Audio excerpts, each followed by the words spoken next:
नमस्कार और स्वागत है हमारी विशेष डॉक्यूमेंट्री में। आज हम भारत के एक ऐसे गौरवशाली अतीत की यात्रा पर निकलेंगे जिसकी चमक सदियों बाद भी फीकी नहीं पड़ी है। क्या आप जानते हैं, एक समय भारत में दुनिया का सबसे महान विश्वविद्यालय था, एक ऐसा वैश्विक केंद्र जहां ज्ञान की रोशनी पूरी दुनिया में फैली थी। हम बात कर रहे हैं बिहार के नालंदा महाविहार की। नालंदा का स्वर्णिम अतीत 5वीं शताब्दी से 12वीं शताब्दी तक फैला हुआ है। ये वो दौर था जब भारत शिक्षा और आध्यात्मिकता का शिखर था।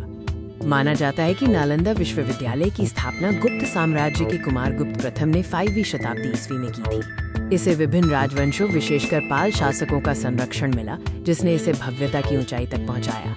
नालंदा सिर्फ एक विश्वविद्यालय नहीं था, ये मठों, मंदिरों और विशाल ध्यान केंद्रों का एक शहर था। इसकी स्थापत्य कला उस समय के इंजीनियरिंग और सौंदर्य का अद्भुत प्रमाण थी।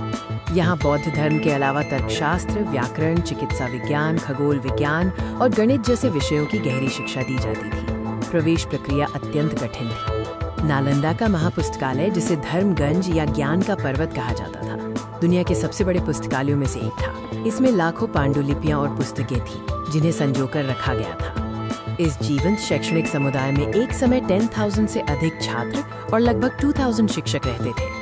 ये संख्या किसी भी आधुनिक विश्वविद्यालय के लिए भी विस्मयकारी है। नालंदा सिर्फ भारत तक ही सीमित नहीं था, ये ज्ञान का एक अंतर्राष्ट्रीय केंद्र था। यहाँ अध्ययन करने के लिए पूरी दुनिया से विद्यार्थी आते थे। चीन, Korea, Japan, Tibet, Indonesia, Persia और श्रीलंका जैसे दूर दराज के देशों से छात्र यहाँ आते थे, जो नालंदा की प्रतिष्ठा को प्रमाणित करता है। प्रसिद्ध चीनी यात्री ह्वेन त्सांग और इत्सिंग ने नालंदा में वर्षों बिताए। उनके यात्रा वृत्तांतों ने इस विश्वविद्यालय की भव्यता और अनुशासन का विस्तृत वर्णन किया है। लेकिन दुर्भाग्य से हर स्वर्णिम युग का अंत होता है। नालंदा का पतन भारतीय इतिहास की सबसे बड़ी त्रासदियों में से एक था। 12वीं शताब्दी के अंत में तुर्क आक्रमणकारी बख्तियार खिलजी के नेतृत्व में एक विनाशकारी हमला हुआ, जिसने नालंदा के गौरव को मिट्टी में मिला दिया। खिलजी के सैनिकों ने विश्वविद्यालय को लूटा और आग लगा दी। कहा जाता है कि धर्मगंज में लगी आग महीनों तक जलती रही, जिसने ज्ञान के एक अमूल्य भंडार को राख कर दिया। आज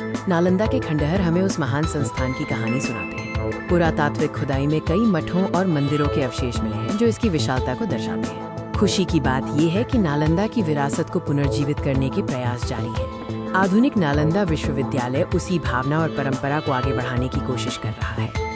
नालंदा हमें ज्ञान के महत्व और उसे संरक्षित रखने की आवश्यकता की याद दिलाता है। ये हमें चेतावनी देता है कि ज्ञान का प्रकाश कभी भी बुझ सकता है, लेकिन ये हमें प्रेरणा भी देता है कि हम अपने गौरवशाली अतीत को फिर से हासिल कर सकते हैं। धन्यवाद।